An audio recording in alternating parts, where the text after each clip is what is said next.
चोर। बहुत दिनों की बात, किसी शहर में रमन, घीसा और राका 3 चोर रहते थे। तीनों को थोड़ा थोड़ा विद्या का ज्ञान था। तीनों चोरों को विद्या का ज्ञान प्राप्त होने के कारण बहुत घमंड था। विद्या द्वारा तीनों चोर शहर में बड़े बड़े लोहे की तिजोरियों को तोड़ देते थे और बैंकों को लूट लिया करते थे। इस तरह तीनों चोरों ने शहर के लोगों की नाक में दम कर रखा था। एक बार तीनों चोरों ने एक बड़े से बैंक में डकैती करके सारा माल उड़ा दिया।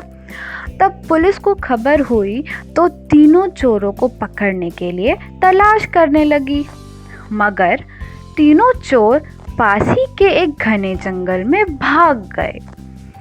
तीनों चोरों ने देखा कि जंगल में बहुत सी हड्डियां बिखरी पड़ी हैं। रमन ने अनुमान लगाकर कहा, ये तो किसी शेर की हड्डियां हैं।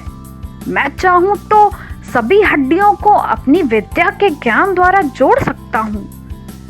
घीसा को भी विद्या का घमंड था, सो वह बोला, अगर ये शेर की हड्डियां हैं तो मैं इनको अपनी विद्या द्वारा शेर की खाल तैयार कर कर उसमें डाल सकता हूँ। रमन और घीसा की बात सुनकर राका का भी घमंड उमड़ा और उसने कहा, तुम दोनों इतना काम कर सकते हो तो मैं भी अपनी विद्या द्वारा इनमें प्राण डाल सकता हूँ। तीनों चोर अपनी अपनी विद्या का प्रयोग करने लगे।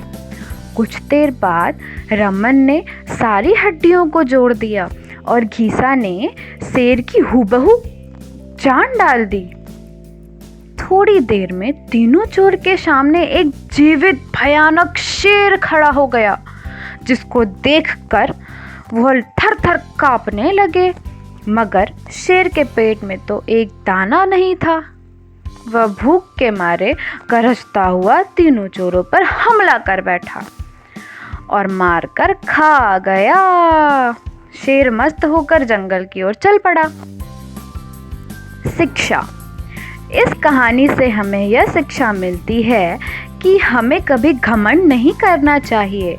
घमंडी को हमेशा दुख का ही सामना करना पड़ता है।